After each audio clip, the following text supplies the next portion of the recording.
For years, we've thought the Megalodon was just a big shark, which is scary enough. After all, it could have eaten a creature the size of a whale in just 5 bites. Estimates indicate that the largest shark that ever lived had been around 59 feet long, which is a reasonable size and explains a lot. But the scientific community was wrong. Very wrong. Now, scientists have proven that megalodons could grow up to 80 feet long, which is the same as a 6-story building. The creature would have certainly been dozens of times bigger than you if you had seen it underwater. These giants ruled the ancient oceans between about 20 million and 3 million years ago. And even though it was a long time ago, they've left a lasting impression, becoming the protagonists of many movies. And scientists continue to search for answers about their life. Thanks to this, we still occasionally find their fossils. But the thing is, no one has ever found a complete skeleton. All we have are scattered vertebrae, a few scales, and, of course, those massive, razor-sharp teeth. The most complete piece we know of is a 36-foot section of a megalodon's spine. It was once part of the trunk of the animal's body. So, to assess just how big the megalodon was, experts compared its fossils to more than 150 species of sharks, both those that are alive and those that have gone extinct, to get the most realistic result possible. If the megalodon had had the proportions of a regular shark, it would have had a 6-foot head and a 12-foot tail. It would have also stretched 54 feet from nose to fin. But these measurements are way off the mark. The largest megalodon vertebra ever found is 9 inches in diameter, which makes it 3 inches larger than the largest vertebra of a typical shark. And if we follow these proportions, that megalodon was a whopping 80 feet long. To better understand how giant this is, just think of 2 school buses lined up end to end. For a long time, it was very common to think that the megalodon was just a giant great white shark. And it makes sense, right? I mean, both would have had large, terrifying, serrated teeth. But that was another completely wrong idea. Now, we know that megalodons were actually much more slender and aerodynamic than the modern great white shark. Their body shape was built to cut through the water with much less resistance, minimizing the effects of gravity in the sea, letting them glide effortlessly through the ocean. Now, if Megalodon wasn't just another great white shark, what other animal of the same species was it most similar to? Surprise! In fact, it had more in common with the modern lemon shark. This species has robust and powerful bodies, 2 large dorsal fins, and blunt snouts, which makes them really fast and agile hunters, like prehistoric predators. In other words, while thinking about the megalodon, you can imagine a giant, turbocharged lemon shark. This is the most modern comparison of the megalodon with another animal, unless scientists find a complete skeleton of the ancient shark. But it's not common to find complete shark skeletons. They're rare because they're actually made not of bone but of soft, coated cartilage, like the stuff in human noses and ears. Their teeth are the boniest part of their bodies, and it's the reason why we've found so many of them. Yet, a complete skeleton is like scattered puzzle pieces to us. There's no solid bone to hold these pieces together, so the whole thing is very vulnerable to falling apart. Still, it's actually possible for an entire shark skeleton to survive. In these cases, very specific natural phenomena have to come into play. The skeleton needs to get buried super fast in mud or sediment, free of any kind of scavengers and away from ocean currents. Otherwise, it simply disintegrates before it can fossilize. Interestingly, although the sea is the home of these animals, it is possible to find their skeletons on land too. Millions of years ago, a big portion of today's dry land was submerged, teeming with marine life. Then, in certain places, sedimentary minerals and specific biological conditions of the seabed allowed the fossilization of sharks in marine rocks. Today, those are desert rocks that ensure the preservation of shark fossils. But in any case, searching for a shark tooth in a desert is like looking for a needle in a haystack. But finding an entire fossilized skeleton embedded in a rock is like hitting the jackpot. Another unexpected discovery is that these prehistoric sharks were not born small and cute like regular baby sharks. A newborn megalodon could reach almost 13 feet in length. That's more than twice the height of the average human. Imagine a shark the size of a boat from the moment it's born. Now, although we don't have all the information about the giant of the seas, it's a fact that it's one of the most famous animals in pop culture worldwide. Not only has it inspired several movies, but some people also insist that the megalodon is still alive. Scientists say it's not. The megalodon didn't survive the test of time, and it would be impossible for such a giant creature to dwell in the seas without us noticing it. First, it was a super predator. It hunted whales, dolphins, and other large marine animals. If the Meg was still around, its presence would completely change the balance in the oceans. It would have huge impacts on marine ecosystems, regulating populations and influencing the size and behavior of the ancient shark's prey. A good example is whales. They wouldn't have grown so big if the Meg still hunted in the oceans. This only happened because there was no super predator in the way. If the giant shark was still in our oceans, species like the blue whale would be tiny, as they would need to develop and adapt to be able to escape constant attacks. The lives of the workers of the sea would also be completely different. Fishers would have to avoid certain areas, ships would change routes, and even maritime tourism would be risky. Going for a swim and coming across a shark over 65 feet long? Not worth the risk. Plus, if the megalodon was still out there, we would have some proof. Commercial fishing catches millions of sharks every year, and a monster of this size would not go unnoticed. Not to mention that with all of today's technology such as drones, satellites, and submarines at our disposal, someone would have already recorded an encounter with this living legend. By the way, most sharks, like most fish, are cold-blooded. But the reality for Megalodon was different. This giant was able to keep its body warmer than the surrounding ocean. This gave it an advantage over other sea creatures, allowing it to remain fast and active even in colder waters. It was a survival advantage that other animals of its kind did not acquire during their evolution. One of the most famous theories is that the Meg lives in the Mariana Trench, but scientists are sure that it doesn't make any sense. This region is poor in food and has many tiny creatures, which would not be nearly enough to sustain a large predator. In addition, there's a lot of research studying countless sharks that live in the ocean depths, and none of them come close to the size of the Megalodon. So, does the Megalodon still exist? Definitely not, but that doesn't mean it isn't any less mysterious and fascinating.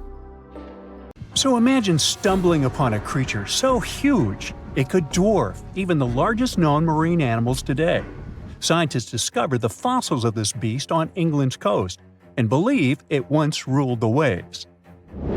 The new species was named Ichthyotitan severnensis, but thankfully for me, scientists nicknamed it the Little Stock Monster. Its estimated lengths range from 72 to 85 feet long, almost as big as a blue whale. Megalodon can't even compare to this. It was only about 60 feet long. And what's crazy is that this fossil we found wasn't even an adult, so who knows what their actual size was. The first piece of the Little Stock Monster was discovered in 2016 in the Westbury Formation. Researchers found a 3-foot-long jaw part that belonged to an unknown species. For years, this single fragment had been driving them crazy because they had no idea what that animal was. Then, in 2020, a miracle happened, of sorts. A father with his 11-year-old daughter found the second piece of fossil on a beach. This discovery led to more findings. Finally, in 2022, the last piece of the literal jaw puzzle was found, buried along the Somerset coast. This leviathan belonged to the Shastasaurid family. Both the Lilstock monster and other Shastasaurids had one ancestor, so all the species in this family are super similar to each other. For example, all of them were the largest marine reptiles ever to exist.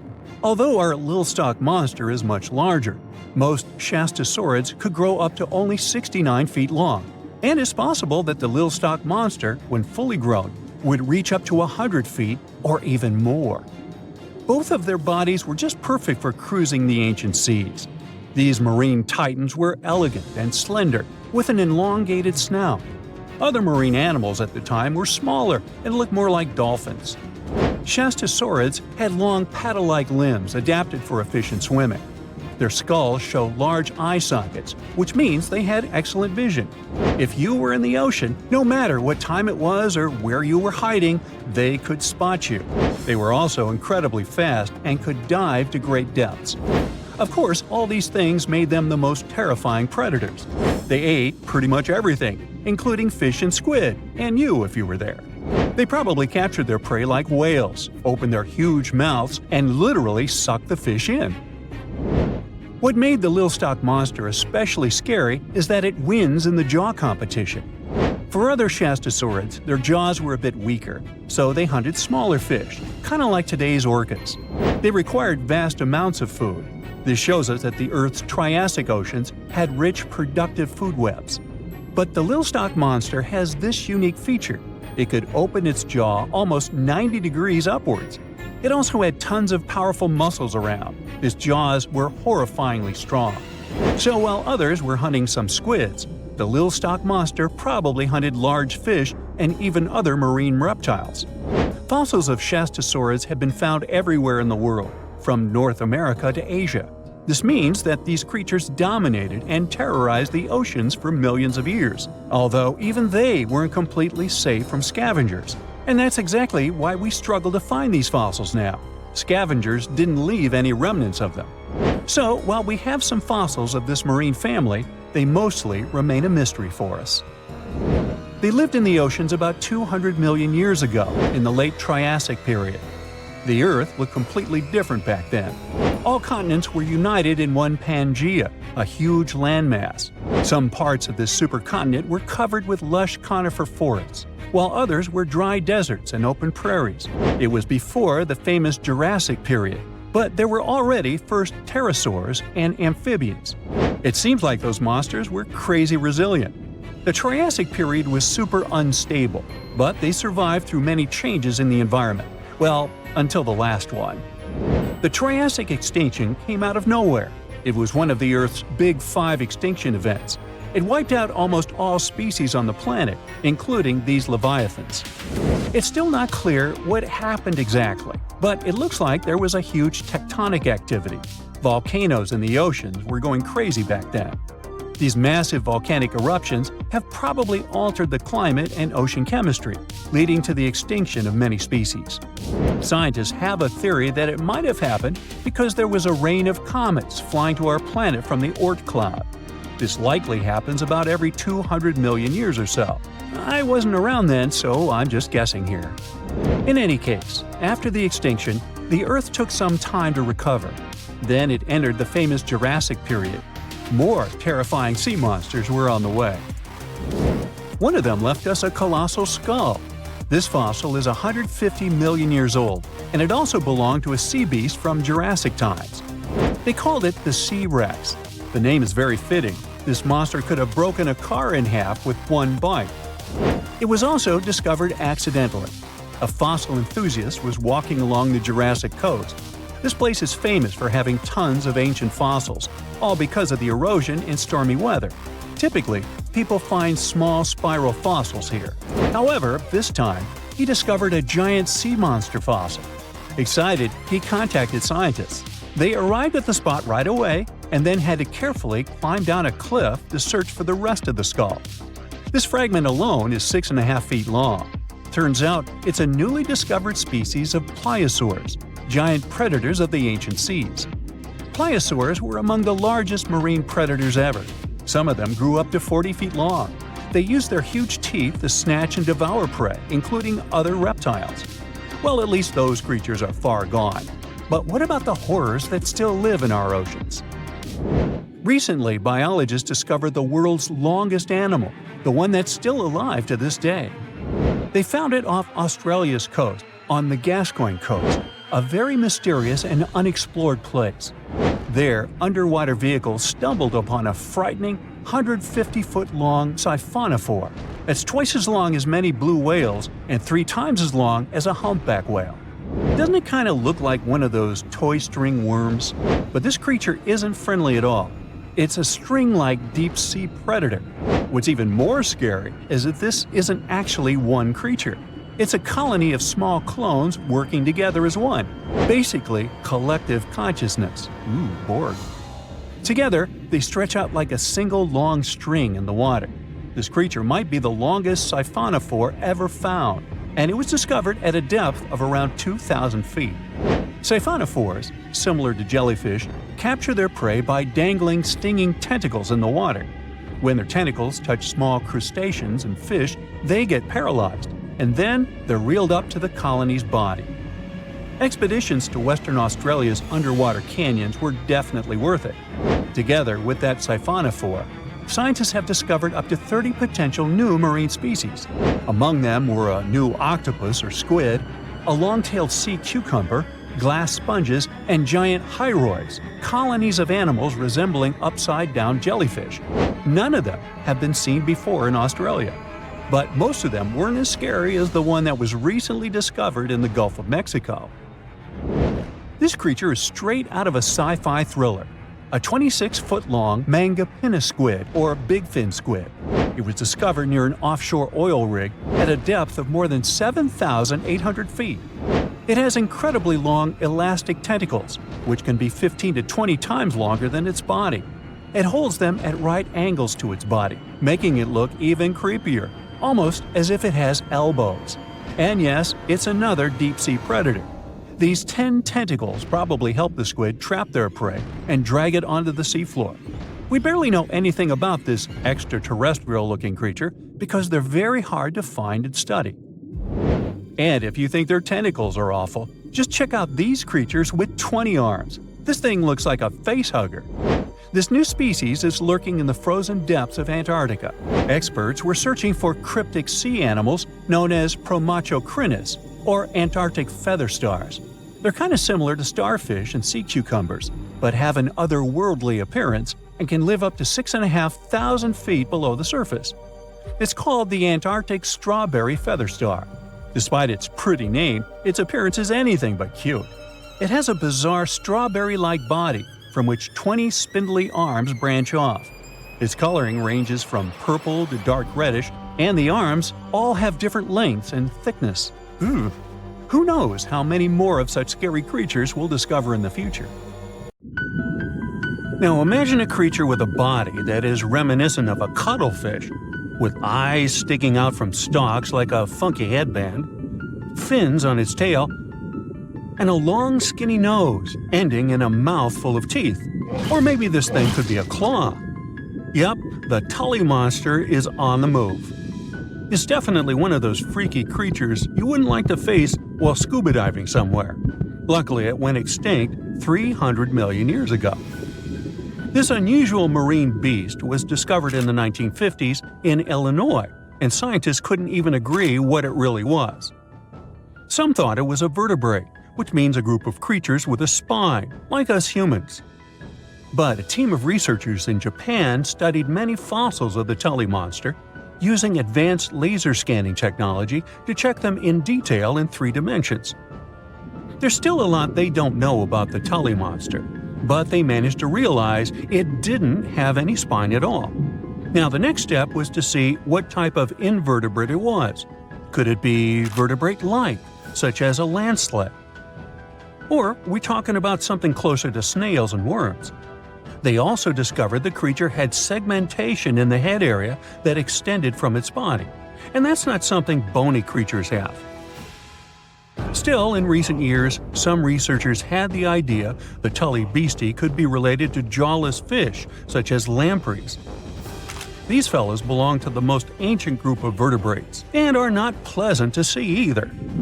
In the case of lampreys, we're not talking about extinct animals. They're still out there somewhere, wandering the ocean and scaring other animals, or you, if you see it in the northern and western parts of the Atlantic Ocean where they live.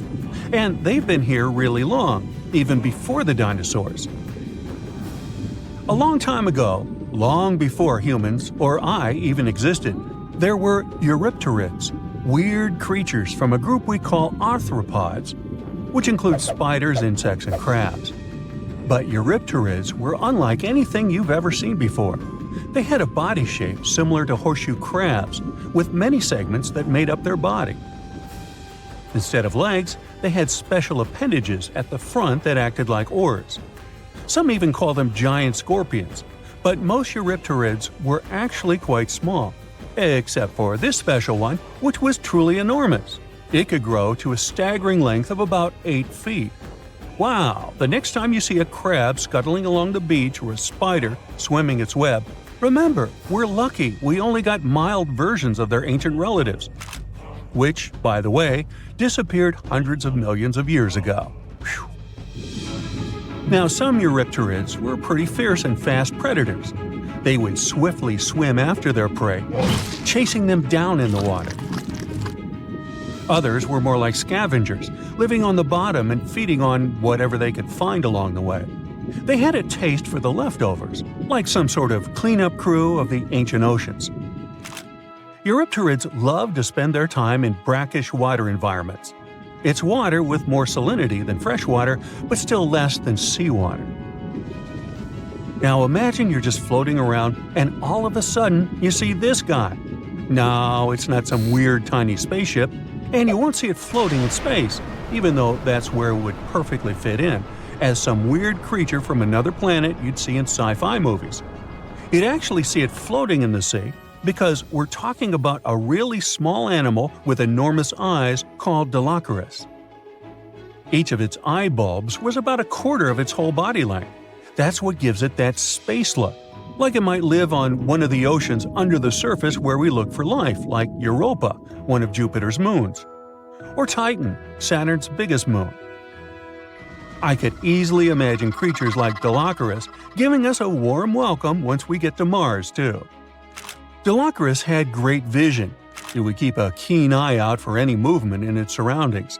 Once it noticed something, it would swiftly launch its spiky appendages forward. At first, these things looked like tools for fixing stuff, but Dilophosaurus actually used them to capture smaller arthropods. The unusual thing is that even though it had such great eyesight, Dilophosaurus still spent most of its time catching prey in brighter waters near the surface. And yet, scientists found its fossils in the rock layers that are more often associated with darker environments, where animals such as deep-sea crinoids and vampire squids reside today. It's confusing. But one of the explanations for this says it's possible these deep-sea creatures actually lived in shallower waters in the past and later ended up in the depths as the geography of our planet changed over time. No one knew what Dilophosaurus really was. It could belong to a group of arthropods, and it seems to me that's where most of the world's weirdest creatures are. Some believe it could be related to mantis shrimp, while others compare it to blind, worm-like crustaceans that live in dark underwater caves. And check out this enormous worm lurking beneath the sandy ocean floor, patiently waiting for its next meal to swim by. These ancient creatures were like stealthy predators, perfectly camouflaged in their sandy lairs. And now, 20 million years later, scientists have found the remains of their hidden hideaways. The burrow they discovered, shaped like the letter L, was found preserved in ancient sediment on the seafloor of Taiwan. It was around 7 feet long and only an inch wide. That's where the ancestors of modern bobbit worms lived. Bobbit worms have been around for a long time. They can grow to be a few inches to a whopping 10 feet long. A pretty weird creature dominated the skies at the end of the dinosaur age in North America. We know it as Quetzalcoatlus, and it soared above famous dinosaurs like Tyrannosaurus and Triceratops, showing them who the ultimate ruler of the skies was. Quetzalcoatlus belonged to a group of flying reptiles called pterosaurs. They were some of the biggest flying animals ever known to exist. When you think of Quetzalcoatlus, imagine an animal as tall as a giraffe.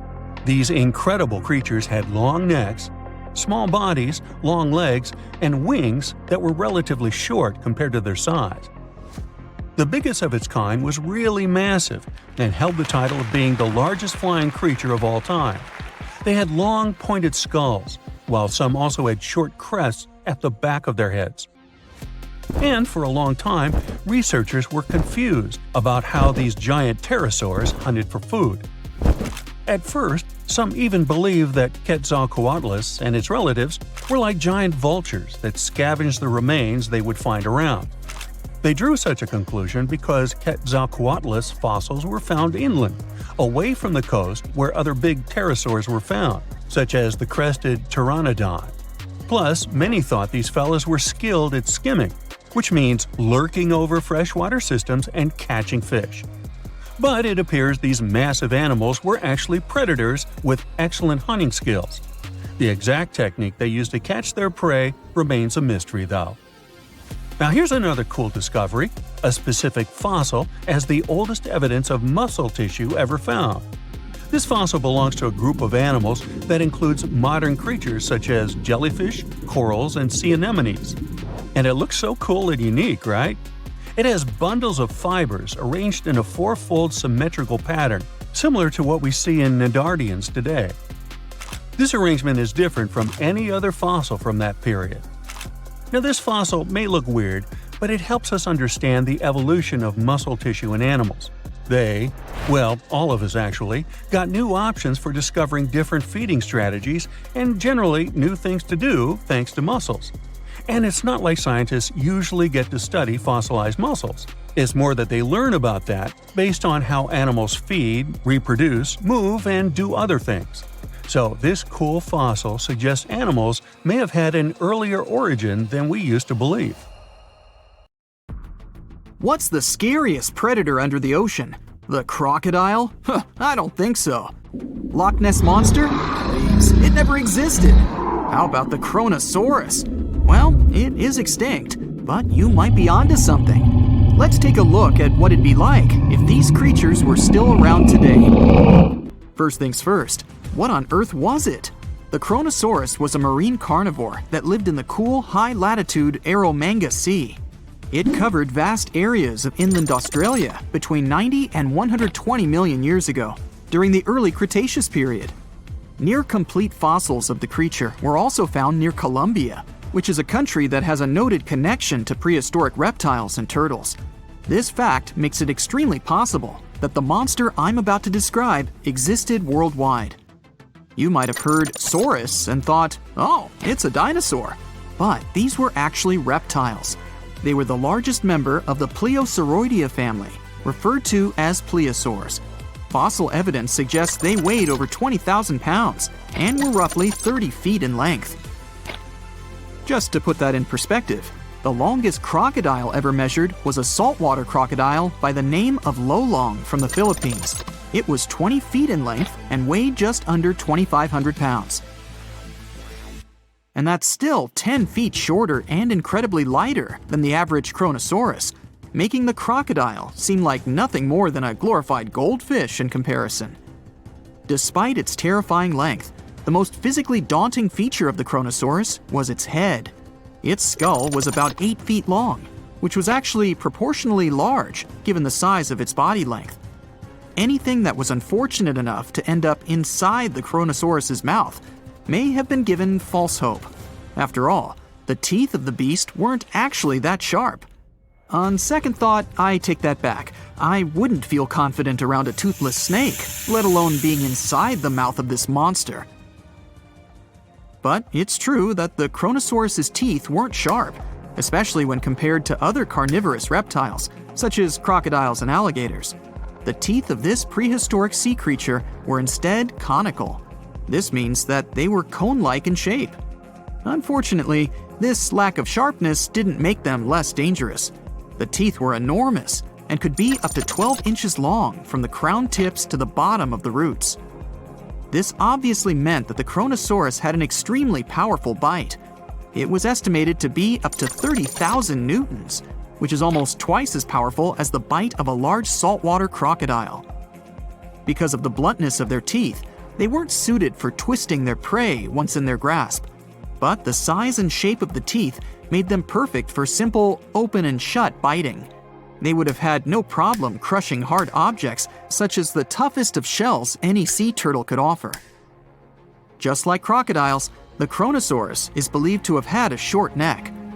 This may have been an adaptation to allow the beast to successfully catch small, evasive animals. Their body, in general, was fusiform and streamlined. This means it was narrowed at both ends and had very little resistance to the flow of water. The Chronosaurus was also equipped with 4 paddle-like limbs. The hind limbs were larger than the front ones. They could span approximately 7 feet in diameter. All in all, this set the Chronosaurus up to effortlessly propel itself through the waters and be an ultimate predator. Predator X, if you will? That's the name that was given to the fossil of a creature discovered near Svalbard, a Norwegian island group, in 2009. The fossil was identified as a 50-foot-long, 100,000-pound monster with a bite force of 33,000 pounds per square inch. This might be the highest bite force of any known animal. Although Predator X is yet to be classified as any specific type of animal, it was definitely a pliosaur, like the Chronosaurus. And even if it wasn't Predator X, the Chronosaurus was still most definitely a ferocious titan when it roamed Earth's oceans. The Chronosaurus actually got its name from the Greek mythological figure of Cronus, the father of Zeus. Cronus was viewed as a titan from a generation of super powerful beings. So what was it that the Chronosaurus, this terrifying monster, actually feasted on to satisfy its appetite?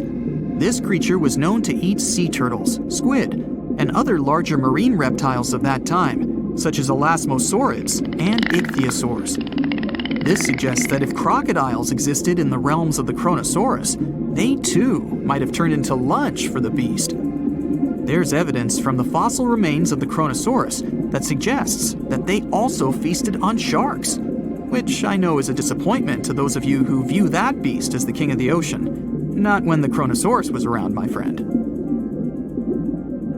In any case, grounding all kinds of food into small pieces to help digest them would have been difficult without small teeth. This explains the presence of rounded stones found in many of the remains of these sea creatures. Researchers believe these stones may have been swallowed to control buoyancy or to help process food. It's also entirely possible they were accidentally swallowed while feeding on other animals from the seafloor.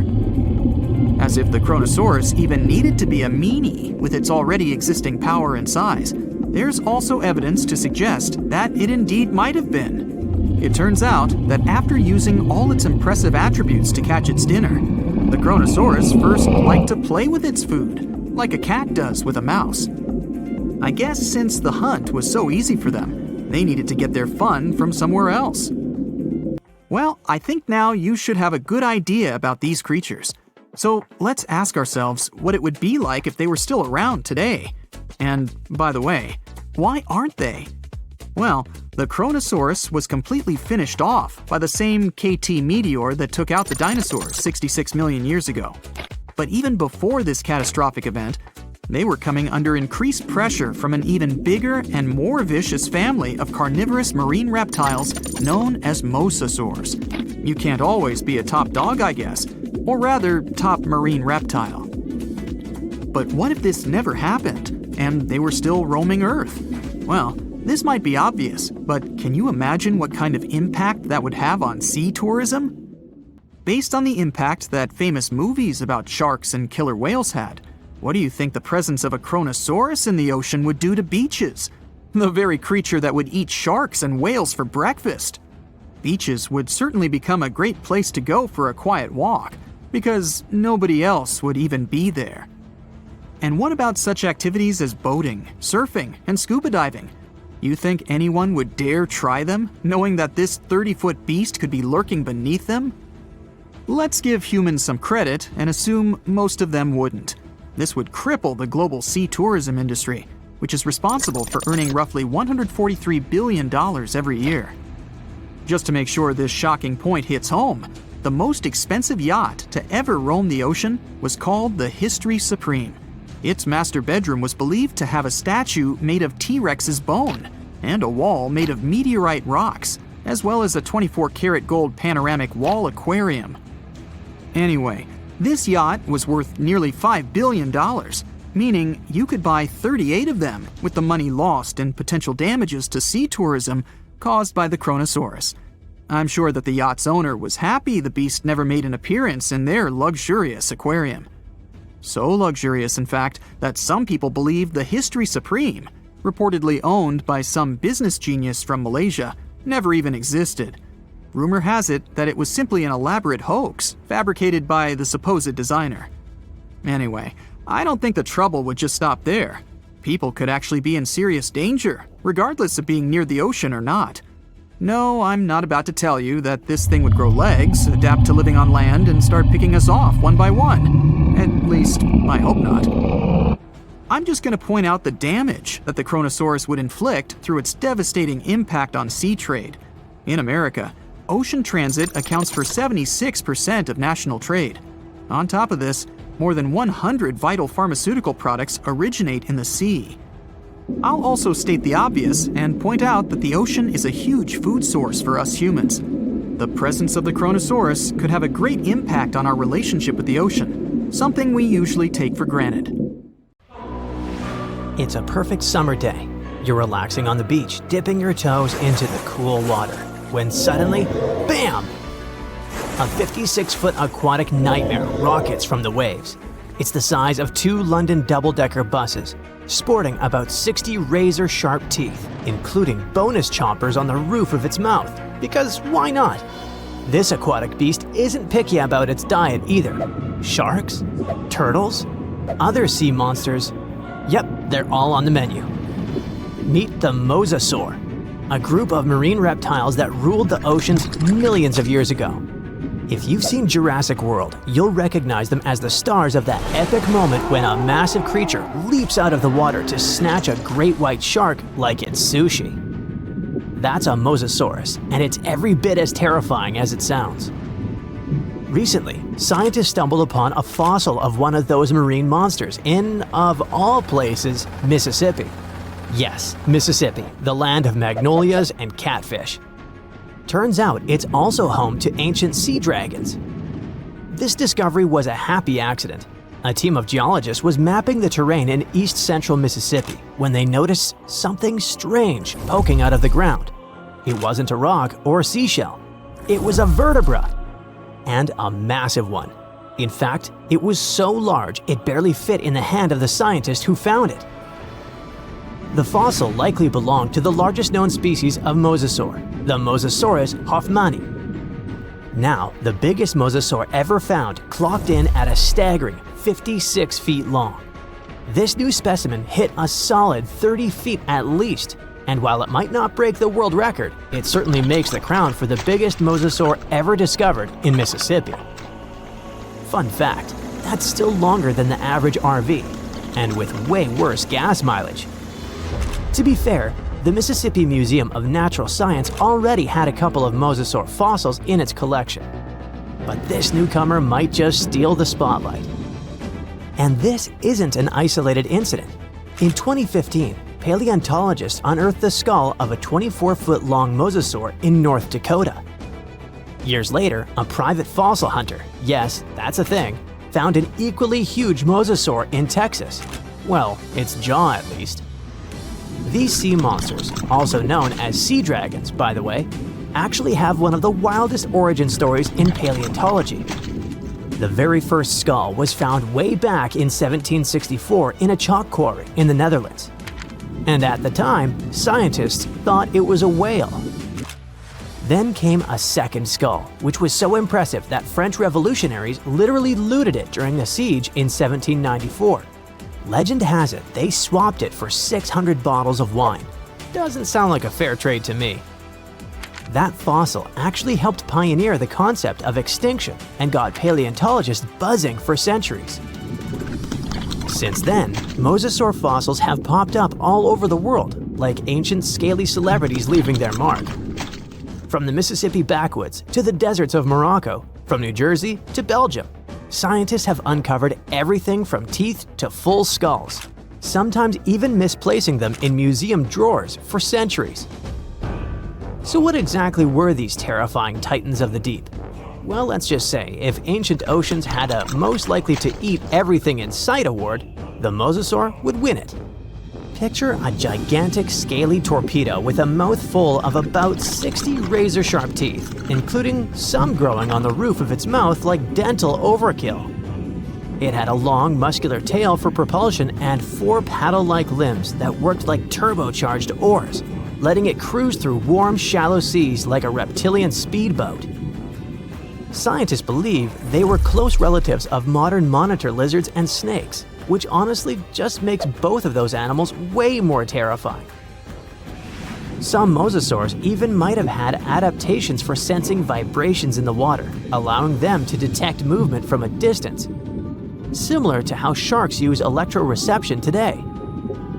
Their eyes were well developed too, giving them sharp vision in the dim ocean depths, a key advantage when hunting fast or elusive prey. But what really makes mosasaurs the stuff of prehistoric nightmares is their attitude. They were apex predators, and they knew it. Those sea monsters weren't picky eaters. Fish, turtles, birds, sharks, other mosasaurs. Basically anything that moved was dinner. Fossilized mosasaur stomach contents prove they practiced family dinner in the most metal way possible. If they were around today, your beach day would be a lot more exciting. Probably shorter. These guys were so intense, they dominated the whole world. It's safe to say, mosasaurs were the undisputed rulers of the late Cretaceous oceans. And like today's orcas or great white sharks, they probably used ambush tactics, sneaking up on prey from below before striking with explosive force. Bite marks found on the fossilized bones of turtles and even other mosasaurs suggest intense underwater battles worthy of a blockbuster movie. But how did one end up in Mississippi of all places? Well, rewind the clock about 80 million years and you'll find part of North America underwater. A vast shallow sea known as the Western Interior Seaway split the continent in two, running from the Gulf of Mexico to the Arctic Ocean. It was warm, teeming with life, and yes, crawling with sea monsters. This prehistoric seaway was a watery wonderland. Imagine long-necked plesiosaurs gliding through the water, birds with teeth diving for fish, and oysters the size of car tires clinging to reef-like structures. Even giant fish like this weird guy over here called it home. This ancient inland sea stretched over 600 miles wide in some places, but it was no more than a few hundred feet deep, making it ideal territory for predators like mosasaurs to thrive. The shallow depth also meant that their prey had few places to hide, turning the seaway into a prehistoric buffet. But the Western Interior Seaway wasn't a permanent fixture. As the Rocky Mountains rose, the seaway slowly disappeared. Over millions of years, it transformed from a shallow ocean to swamps and then to dry land. Today, what was once an ocean is now the Midwest, complete with cornfields, cows, and the occasion mosasaur vertebra hiding in the dirt. Now, this wasn't exactly the end of the mosasaurs. Sadly, even these monsters couldn't outswim extinction. Those massive sea beasts met their watery grave around 66 million years ago, when Earth got an unwelcome visitor, a 10-mile-wide asteroid. When that space rock slammed into what is now Mexico's Yucatan Peninsula, it unleashed destruction on a planetary scale. The impact triggered massive tsunamis, set forests ablaze, and shot so much debris into the atmosphere that sunlight was blocked out for months, maybe even years. This impact winter plunged Earth into a deep freeze. With sunlight gone, plants couldn't photosynthesize, and the food chain collapsed like a house of cards. On land, plant eaters starved, and predators like T-Rex soon followed. About 75% of all species on Earth disappeared. But don't think the oceans were a safe retreat. The seas were hit just as hard, if not worse. First came the mega tsunami that devastated marine life along coastlines. Then, the real villain arrived. You see, without sunlight, phytoplankton, those tiny microscopic plants that serve as the foundation of the marine food web, perished. With them went zooplankton, small fish and filter feeders. And when the buffet dried up, the big predators like the mosasaurs went hungry. No food, no future. With plunging temperatures and ocean acidification, even the ocean's top predators couldn't survive. Mosasaurs, along with plesiosaurs and ammonites, were wiped out in the blink of a geological eye. So ended the reign of sea monsters. The good news is that you can now swim at peace knowing that no sea dragon will ever come at you. I mean, it's a bummer that they went extinct, but let's be honest, beach days are way more relaxing without 56-foot lizards crashing the party. Something exciting and kinda unexpected popped out among the rocks of the Ica Valley in Peru. The bones of a really old whale that lived almost 40 million years ago. At first, no one was really impressed because the bones they found were big and weirdly shaped, so people just thought they were looking at giant boulders. I mean, that's cool too, but things got way better when they realized those were the remains of a very large, ancient animal that roamed along the coast of ancient Peru. Plus, it was probably the heaviest creature that ever lived. Sorry, blue whale, I know you worked hard to get to the top. The length of over 100 feet and weight of more than 200 tons brought you the status of the biggest animal on our planet. But it seems you've held the title long enough. Time to hand it over to our next candidate, and that one's really gigantic. This ocean beast was probably shorter than the blue whale, but heavier, with a weight that could be between 93 tons and 370 tons. If it's closer to the higher number, it'll make Prehistoric the biggest animal ever known to have lived on Earth. And it seems its weight was the result of having extremely thick, dense bones. You can see such bones today in manatees or some other early whales. Dense bones are a great tool for such marine mammals. This feature makes them heavy and allows them to stay submerged most of the time. But at the same time, if their body was too heavy, they would end up sinking all the time, and they would waste too much energy to move back up to the surface. So, to avoid sinking, marine mammals need to have enough lighter tissues, like muscles and fat, to help them float in the water without using too much energy. Now, scientists didn't have the whole skeleton, which makes it hard to tell how big the animal was. But they used the ratio of the heavy bones to the lighter tissues in other marine mammals to estimate the overall weight of this giant ancient whale.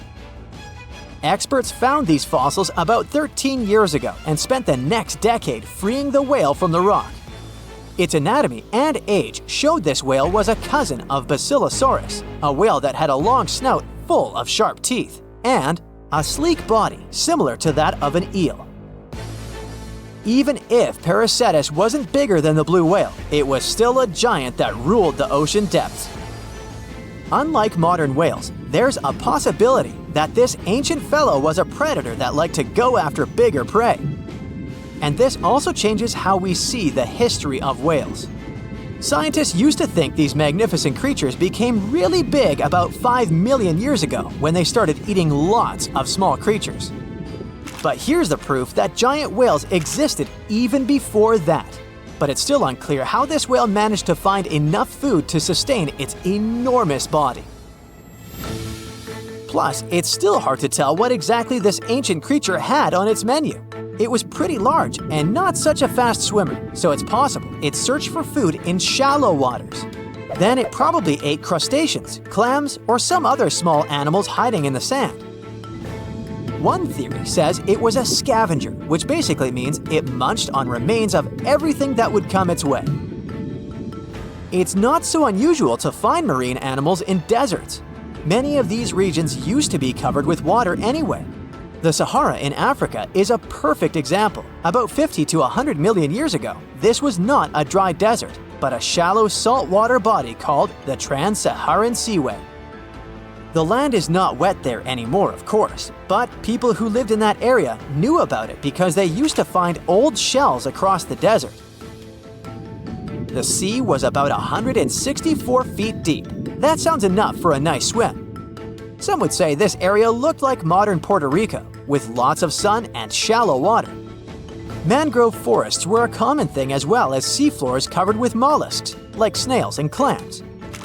The marine sediment that was left behind after the sea had dried up is full of different fossils. And the animal that lived in that ancient underwater world didn't look friendly. Plus, they were much bigger than their relatives from modern times, so a regular-sized human would end up as a snack, not even a whole meal. Normally, when animals live on small islands, they can become much bigger than their relatives from the mainland. This is something we call island gigantism, and it happens because there are more resources or fewer predators on islands. Maybe the same thing happened in the Trans-Saharan Seaway. Even though it wasn't an actual island, the water moved in and out, which created little pockets of water. And specific conditions in these pockets might have helped animals grow bigger. So we're talking about giant sea snakes, catfish, and fish that no longer exist today. One had incredibly strong jaws, and the animal used them to eat hard things and even crush shells. Their teeth showed they were fierce predators other animals had every reason to be afraid of. They went through some changes when it came to diet, similar to some types of piranhas. And the competition to get to the top of the food chain wasn't a joke. Not when there were also such large predators as sharks, crocodiles, and ancient relatives of elephants. Sahara went through different phases. If you could use a time machine and take a peek at Earth's largest hot desert as it was about 6,000 years ago, you wouldn't have to struggle with sand and heat. You'd have a nice walk through a green and pretty lush place. In the past, people who lived in that area didn't leave drawings on cave walls that showed camels, sand dunes, and scorpions. All those things you'd see in today's Sahara. Instead, they drew crocodiles. That's additional evidence that the Sahara used to have a lot of water and plants enough to support these big yet scary animals. Around 3 billion years ago, Earth might have been mostly covered with water. Today, it's about 71% of its surface, but it seems that our planet used to be a giant ocean world with no continents at all, just some scattered islands. Scientists studied special rocks in Western Australia that formed in a place deep under the ocean called a hydrothermal vent system. To explain this better, it's important to mention two common oxygen types, O16 and O18. O18 is heavier because it has extra neutrons. O16 evaporates from water more easily, and as researchers studied an old ocean floor, they found a lot of O18, more than in today's oceans. This way, they realized ancient Earth had less dry land than Earth today. Australia is a good spot to conduct these studies because a long time ago, it also used to be a beautiful place with large animals and lush rainforests. But as time went by, the land became drier and Australia had more deserts formed, such as the Great Victoria Desert. Rainforest remained only on the edges of the continent. What happens with deserts across the globe is called desertification.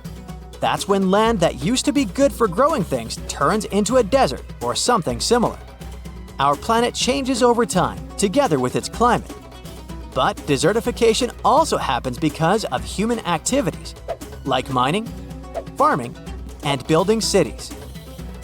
And when land turns into a desert, it's a problem because it can't support people and animals anymore. Food doesn't grow there. there's not enough clean water and animals lose their homes. To help with this problem, there's a plan many countries agreed to. They decided to work with farmers to take care of the land, fix damaged areas, and manage water better. All in all, to make our planet a better place for life. Well, hey there! We dive back in time and into the oceans over 500 million years ago, just, because we can. Whoa! Watch out! It's not Megalodon or giant sea reptiles you need to look out for here. It's a bizarre, unearthly-looking creature called Anomalocaris. The name means unlike any other shrimp, and I think you'll agree, it looks like a nightmarish cross between a shrimp and a modern-day centipede. 2 tentacles protruding from its face, each lined with razor-sharp teeth. Oh yeah, and this thing was about the size of your leg. With a wave-like movement of the flaps on each side of its body, it was graceful for a terrifying creature. It was also more advanced than any other life on this planet at the time. Especially those huge eyes. You have only one lens in each of yours. This giant shrimp had 16,000. That's 4 times more than a common housefly. And you know how good their vision is. Good enough to dodge that swatter every time. All this allowed Annie to become one of the first animals on this planet to feed on others. Yep, here it is. Earth's first hunter. Its favorite meal? Trilobites. Hey, try a bite.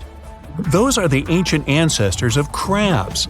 Some of their fossils have marks on them in the same shape as the monster shrimp's mouthparts. Terrors of the past like this got to be so giant thanks to more oxygen in the atmosphere. A perfect example of this, Meganeuropsis. Imagine a dragonfly. Now make it as big as a cat, and with a wingspan longer than your arm. Megan, the monster-sized dragonfly, could easily grab other insects or even small animals, and she ruled the air with quick movements. Back then, there were still no large birds or other airborne enemies for this behemoth bug, so it was safe and free to grow as large as this planet would allow. Piranhas of the past were also jumbo-sized. Mega piranha was about 3 times the size of the river terrors we have today. Its bite force was about the same as a tiger's, and those striped kitties bite down 2 times harder than lions. That means it probably not only dined on other fish and any land creatures that, got too close to the water, but it could also easily crunch down on large turtles and other unlucky shelled creatures. And fun fact, modern-day piranhas bark like dogs when they're about to enter a confrontation. It actually sounds more like a frog's ribbit. But makes you wonder, what did this mega-sized ancient cousin sound like? A bear roaring? How about giant sea scorpions the size of your bed? Go back about 460 million years, and you'd see them swimming under you. And watch out for that tail. Scientists still don't know if these creatures could use it to inject venom like your standard land scorpion, but something tells me I wouldn't want that thing anywhere near me. Then there's this guy, Therizinosaurus. Terry looks sort of like a goose with long arms. Oh, and did I mention this goose dino is about 2 stories tall and longer than a bus? Yow! Its arms make the T-Rexes look even more bite-sized, each 8 feet long, almost triple the length of T-Rexes. And on the end, razor-sharp claws the size of your whole arm. Now, don't worry about those lengthy claws too much, though. Terry probably used them to cut through giant termite nests. So, this huge reptilian goose was more interested in eating bugs and plants. Another mega monster for you, Megatherium. The giant ground sloth could look a giraffe straight in the eye and weighed as much as a hippo. It moved mainly on its hind legs and used its massive tail as support. He had huge paws with colossal knife-sized claws. The sloth could use them to defend itself from enemies and to bend tree branches in search of food. But the biggest danger to the giant ground sloth wasn't dinosaurs or saber-toothed tigers. It was our own species. Yep, humans showed up just in time to meet this fellow and to, eat him up. Titanoboa was a terrifying 50-foot snake. as long as the great Megalodon itself. It was also more than 2 times heavier than the heavyweight champion among snakes today, the green anaconda. Crocodiles were a regular on this serpent's menu. Titanoboa could swim 3 times faster than the fastest Olympic swimmer our species has ever seen.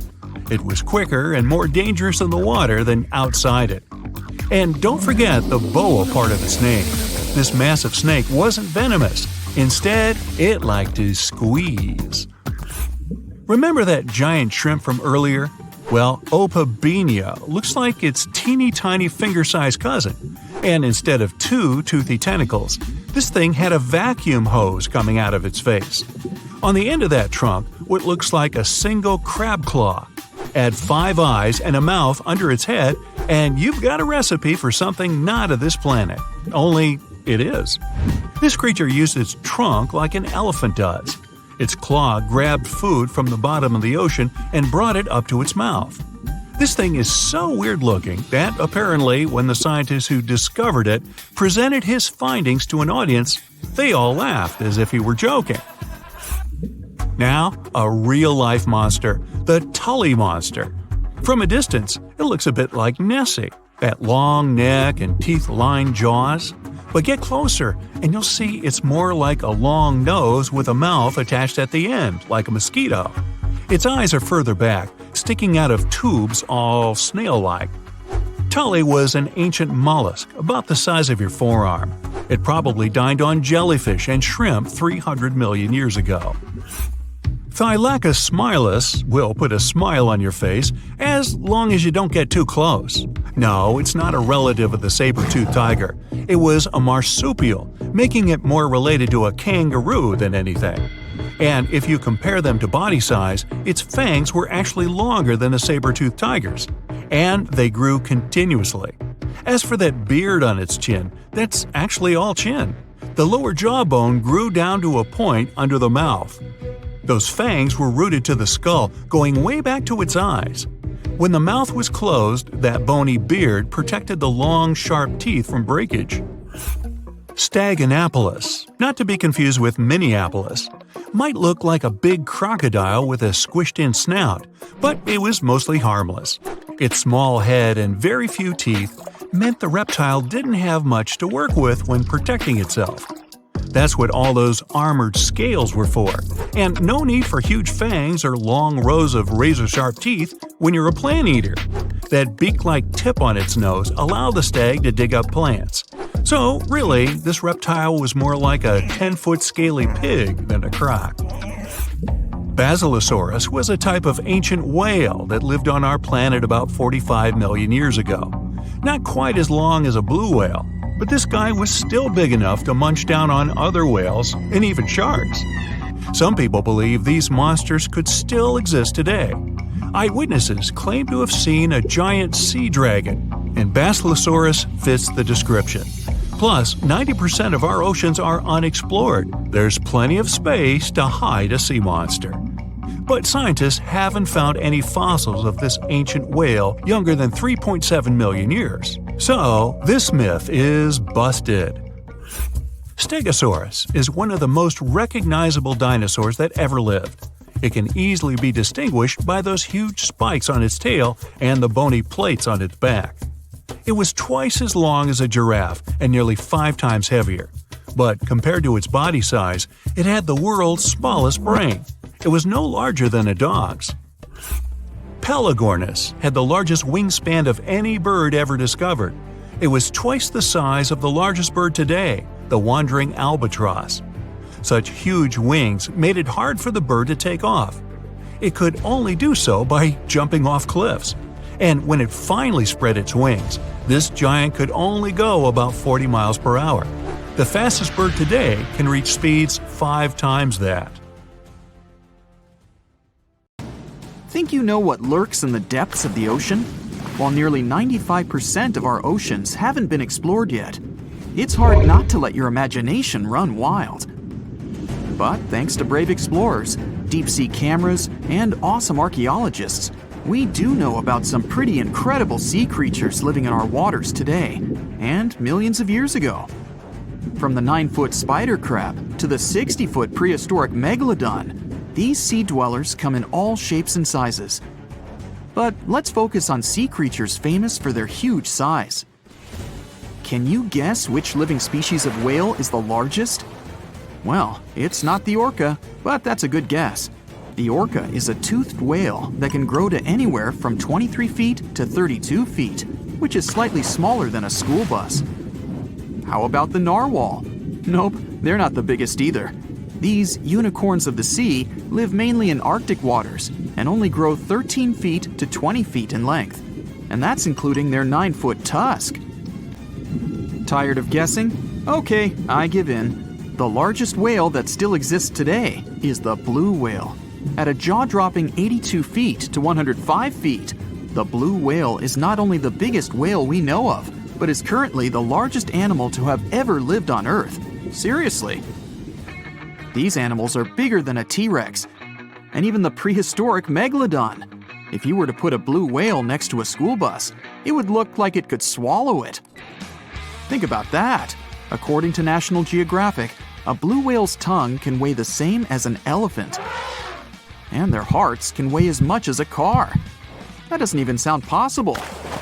It's no wonder these giants need to eat about 4 tons of krill every day. While there aren't too many animals living today that can compete with the blue whale's epic proportions, there is an entirely different species that is a good contender, and it's not quite what you would expect. It's a jellyfish. No, I'm not talking about the little jellyfish that wash up on the shore and ruin a perfectly good day at the beach. I'm referring to the lion's mane jellyfish, the biggest jellyfish around. This invertebrate can grow up to 120 feet long. They also come in different gorgeous colors like red, purple, or even shades of orange. As if their length wasn't impressive, the lion's mane jellyfish boast a whopping 8 sets of 70 to 150 tentacles. That means they can have up to 1,200 in total. And here's the giant oceanic manta ray, the largest type of ray in the world. Their wingspan can be longer than a bus. These guys can reach 30 feet in length. They also have the biggest brain compared to body size among all fish. Unlike their stingray cousins, mantas don't have venomous tails. And while the lion's mane jellyfish and the blue whale are yet to be beaten for the longest sea creature, there is one marine creature that can grow even larger in length.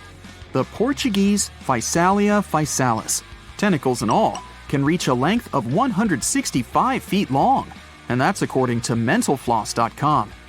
While this thing may look a lot like a jellyfish, it's actually known as a siphonophore, and there are hundreds and sometimes thousands of them that are genetically identical. Their long tentacles help the organism catch prey, and its sting is fatal to most animals, even humans in some cases. What's even creepier is that if one of the tentacles comes off the organism for whatever reason, it can float around the water for days before decomposing. Even if it's detached, this tentacle can still sting you. But don't go running out of the ocean just yet. Your chances of being hurt by a Portuguese Physalia physalis sting are pretty slim. However, if you do get stung, the side effects aren't pretty, with welts, stomach cramps, an elevated heart rate, and an upset stomach. While you don't want to go anywhere near these long creatures, they sure are pretty to look at. Check out all those colors. The Shastasaurus is the biggest marine reptile that has ever existed. These predators lived during the late Triassic period, about 210 million years ago. These amazing giants could reach lengths of up to 69 feet and weighed more than 75 tons. This made the Shastasaurus as heavy as a blue whale.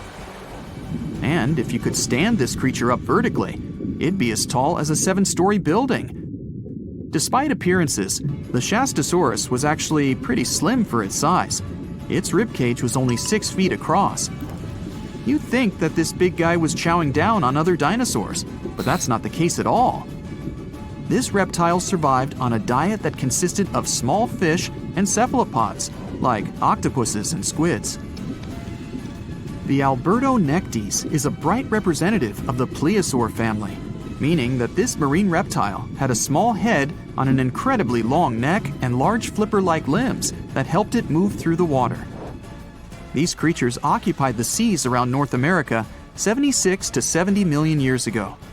The length of this sea monster could reach 38 feet, with its neck taking up 23 feet of that length. Its neck was a true record breaker. It had a whopping 76 bones in it. No other animal known to humankind has had so many vertebrae in its neck. Scientists aren't sure why they needed such a lengthy neck.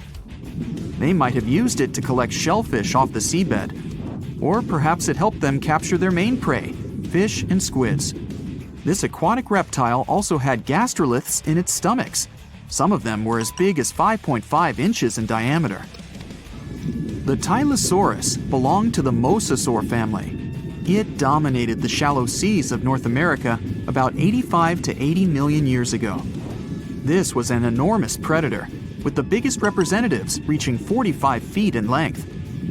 It had a narrow hydrodynamic body with a blunt, powerful head that the animal used to ram and stun its prey. Its body was equipped with agile flippers and a long tail decorated with a maneuverable fin. The Tylosaurus was a carnivore, and its diet included not only fish, turtles, and small sharks, but also other mosasaurs, pliosaurs, and flightless birds. Meet Ophthalmosaurus. This prehistoric reptile thrived during the late Jurassic period and lived in oceans all over the world. Ophthalmosaurus weighed somewhere around 6,000 pounds and grew to approximately 16 feet long, according to newdinosaurs.com. That's about the same length as the beluga whale that exists today. It's too bad these guys went extinct before we had a chance to see them ourselves, as their cartoonish wide eyes and dolphin-like features are pretty darn cute.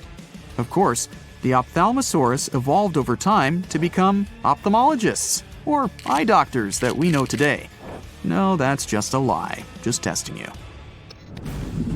The Mosasaurus is a truly gigantic predator that dominated the seas all over the world about 66 million years ago. According to fossil evidence, some specimens could be more than 50 feet in length. This fact makes the Mosasaurus the biggest marine carnivore of its time. One of the most terrifying things about this creature was its crocodile-like head, decorated with literally hundreds of razor-sharp teeth, neatly organized in 2 rows on both jaws. The thing is that it was pretty challenging for the Mosasaurus to grab its prey in the water. That's why it had all these teeth, plus something special: pterygoid teeth anchored to the bones on the roof of its mouth. This made hunting and holding onto its prey much easier. The Styxosaurus belonged to the Pliosaur family and lived during the late Cretaceous period, around 85 to 70 million years ago. Upon first glance at this dinosaur, you might mistake it for a sea snake, and it'd be an honest mistake. Styxosauruses were about 35 feet in length, but over 16 feet of that consisted just of their long snake-like neck. They had a comparatively small body and weighed approximately 4 tons. Their mouths were full of razor-sharp cone-shaped teeth that they used to catch fish. They didn't need to chew their prey, thanks to the 200 small stones called gastroliths in their bellies that probably aided in digestion. At the same time, some scientists believe that the Styxosaurus used these stones to sink to the ocean bottom in search of particular types of fish. Looks kind of like Nessie to me. In the past 30 years, scientists have made an incredible discovery of a new creature living deep beneath the surface of the ocean, and the name of the creature is the harp sponge. Now, if you're wondering why it took so long to come across this animal, then I might have the answer. These creatures typically hang out at a depth of roughly 11,100 feet beneath the ocean's waves. This sponge species was first discovered off the coast of California thanks to a robot that was sturdy enough to explore those crazy depths the ocean has to offer. This is no doubt an area of the planet where even the most benign-looking creatures can be potentially dangerous. But even scientists were surprised to find that this creature was more than just a sponge. Now, this might seem obvious, but the harp sponge got its name because its basic structure, referred to as a vein, is the same shape as a harp. Each vein is made up of a horizontal branch supporting several parallel vertical branches. But don't let the harp sponge's fanciful and amusing appearance or its non-intimidating name fool you. Yeah, the harp sponge is very much a deep-sea hunter. It has a unique ability to capture and envelop small animals using its rhizoids, short, thin fibers. With their help, the harp sponge clings on to the soft muddy bottom and catches tiny creatures that get swept into its branches by deep-sea currents. Uh-oh. Other sponge creatures often feed by pulling bacteria and bits of organic matter from the seawater and filtering them through their bodies. But not our harp sponge. Instead, it snatches its future meal with minuscule barbed hooks that cover each of the harp sponge's branches. Now, harp sponges prefer tiny crustaceans like crabs, crayfish, shrimps, and prawns. Once the harp sponge has one of them in its clutches, it envelops the animal in a thin membrane before slowly beginning to digest it. So, pal, what's eating you? Oh, Harpo? Too bad. Researchers believe that harp sponges use this method of feeding because there aren't enough nutrients that deep down. This makes traditional filter feeding less effective. Research has shown that the creature is still in the process of evolving. Early harp sponges, researchers found, only had 2 veins, but later, scientists discovered other harp sponges that had 6 veins. The harp sponge might have evolved this elaborate candle holder-like structure to increase its surface area. In general, harp sponges typically grow up to a length of 1 foot, but researchers have seen a creature that was 2 feet in length. The harp sponge is not only very unusual, but also beautiful to look at. See those tiny white balls on top of the branches? Now, why don't we look at some other creatures that live below the photic zone of Earth's oceans? The photic zone means the area beneath the ocean surface that still receives some sunlight. Thanks to this, there are loads of different creatures and organisms living there. Any animal living beyond this layer qualifies as a deep-sea creature. The Tomopterus worm is a segmented worm you can find in the twilight zone of the ocean. This is the area that lies between 650 and 3,300 feet beneath the surface. These creatures are often no more than 1 inch long, but the largest of them can grow up to 1 foot. While swimming around and feeding, these worms do what researchers describe as an amazing smooth dance. That's because the creatures can swim extremely quickly and maneuver at tight angles with ease. Now, I know most people hear the word worm and think of the common earthworm, so it's quite interesting to know there's a deep-sea worm out there that never leaves the water during its entire life. Similarly, most of us try to avoid jellyfish that either rest on the sand or sit on top of the ocean waves. This isn't the case with a Chrysoda jelly. That's a deep-sea creature too.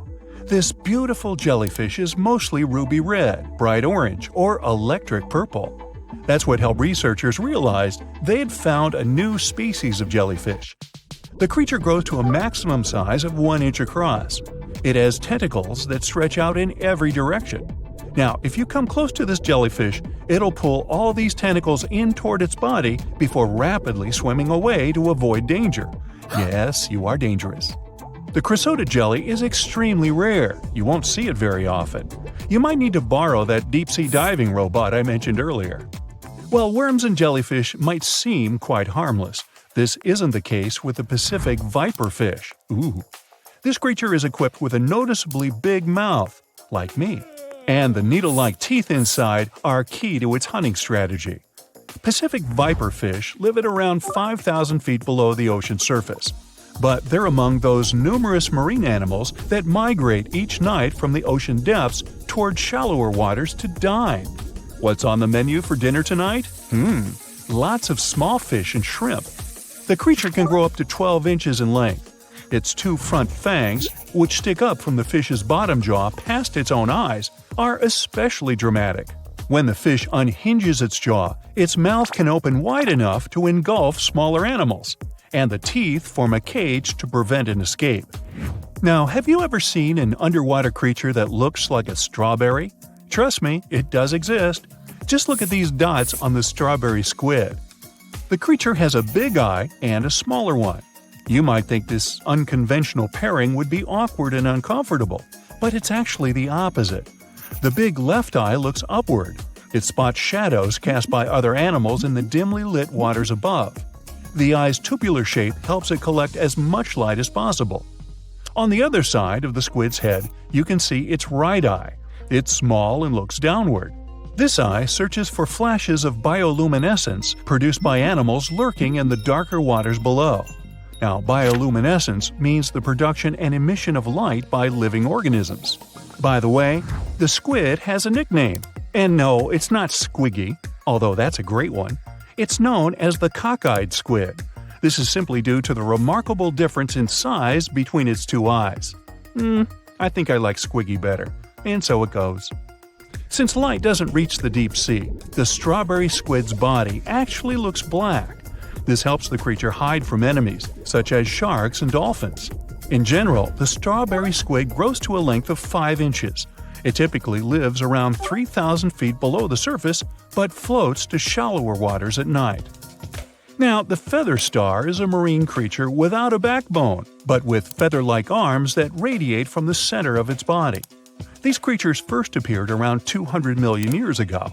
Related to sea stars, they look like a flower, but if you approach them, they'll quickly swim away. But not all feather stars can swim. Many species can only crawl along the bottom of the seafloor. Like some of the other deep-sea creatures we've looked at, the feather star can adapt to its surroundings. It has a creepy ability to shed its arms, the same way some lizards can shed their tails. This also helps them escape from their enemies. Feather stars live all across the globe, from the equator to the poles, from the shallow waters on top of reefs to the deep, deep sea. Now, given that we're dealing with mysterious creatures, the name of this one is quite fitting. The swift vampire squid should be the official symbol of life in the deep sea. The animal has a dark red body, huge blue eyes, and a cloak-like web that stretches between its 8 arms. This, along with its name, may suggest that the creature is some form of a terrifying hunter. In reality, though, the vampire squid is a soft-bodied, timid creature, about the size, shape, and color of a football. It grows to roughly 12 inches in length and lives 3,000 feet below the waves. There's almost no oxygen there, but also relatively few predators. Whew, I think I'll need to decompress from this one. It looks like a prehistoric creature that came from the time of dinosaurs. This scary beast is called the basking shark. It can grow up to 39 feet. People have only reported 3 of them in the past 160 years. The last sighting was in 2015, and before that, about 80 years ago. These sharks sometimes rise to the surface to filter out small animals, such as shrimps and other small crustaceans, when they want to have a nice, tasty seafood dinner. But when there isn't enough grub at the surface, they go down to the depths of almost 3,300 feet, where they tend to stay for months, which is something researchers discovered using satellite tags. Tag, you're it! Now, basking sharks like to spend their time in more temperate waters, but they can migrate long distances. They live across the globe, but in warm tropical or subtropical areas, they won't go near the surface because they're not fans of high temperatures. The lion's mane jellyfish is not that rare, but it's fascinating how large it is.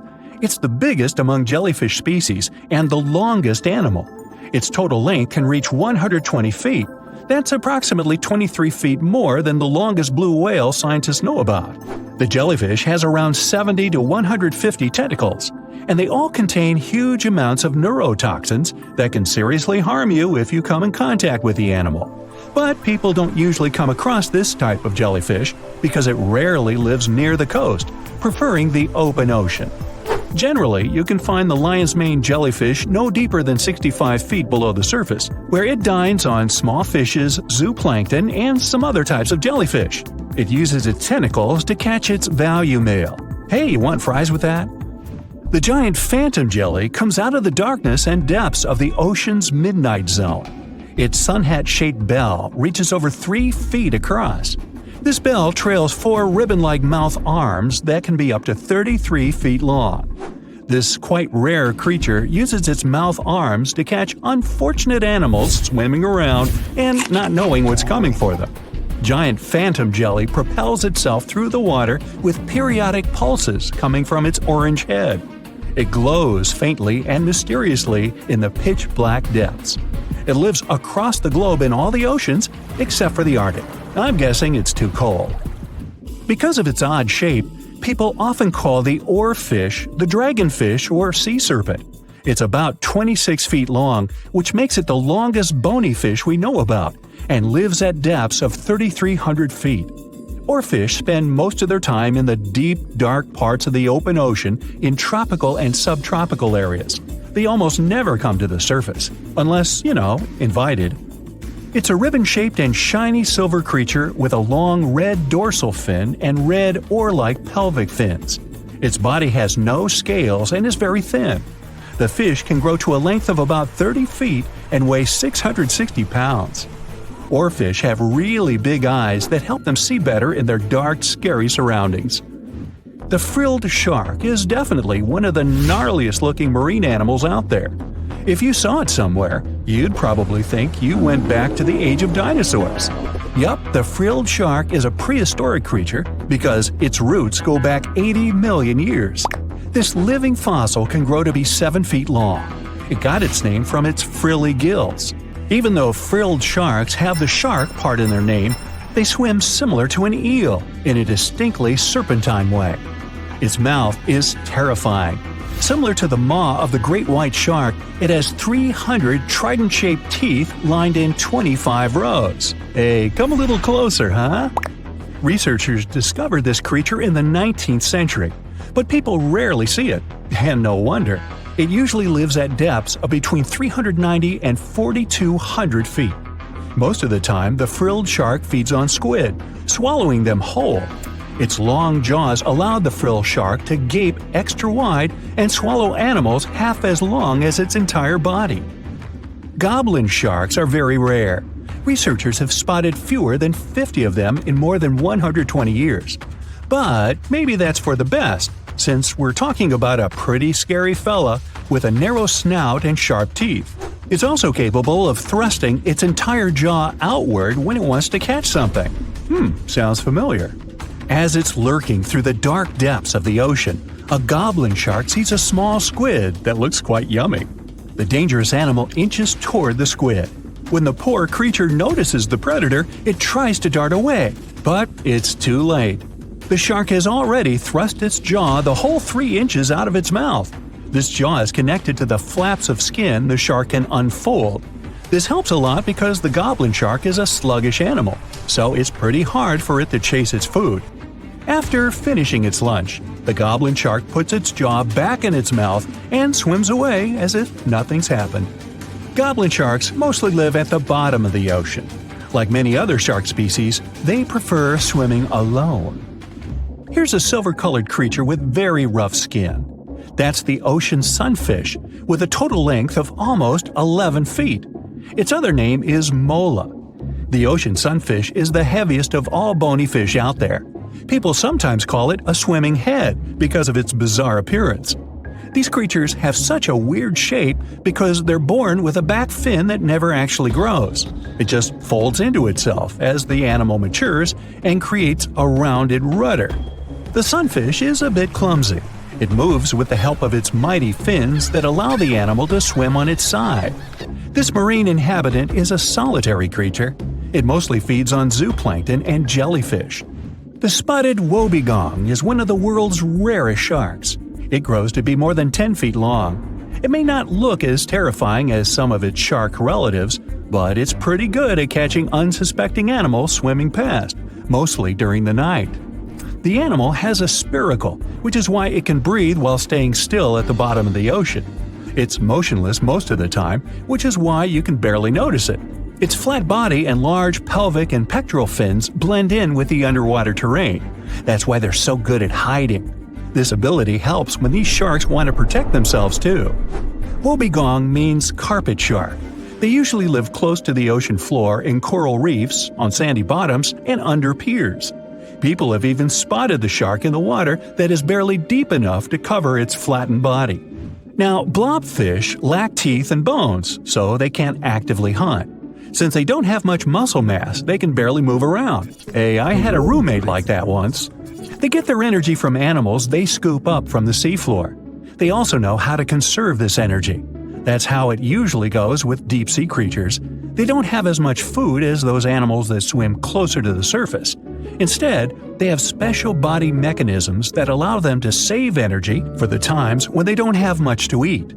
Pressure at the depths where the blobfish lives is 120 times as high as that at the surface. That's why the bizarre creature looks like a weird gelatinous mass only when you bring it up to the surface. The pressure here is not strong enough to keep its body together. Hey, breaking up is hard to do. The white margin stargazer could compete with the blobfish for the title of the ugliest animal in the sea, don't you think? Now, this animal has eyes on the top of its head, together with an upward-facing mouth which the creature uses to hide itself in the sand. That's where it spends most of its time, with only its eyes protruding from the sand. It chills this way until some small animal passes by. It can lunge at its target incredibly quickly, literally within milliseconds. This creates a vacuum in the water that pulls in a crab, fish, or some other small, unfortunate animal. Another tactic involves venom. This fish has a venomous spine in its shoulder blade that helps with catching other animals and defending itself against enemies. Even though it's not related to the electric eel, the white margin stargazer can generate an electric shock as powerful as 50 volts. Ow!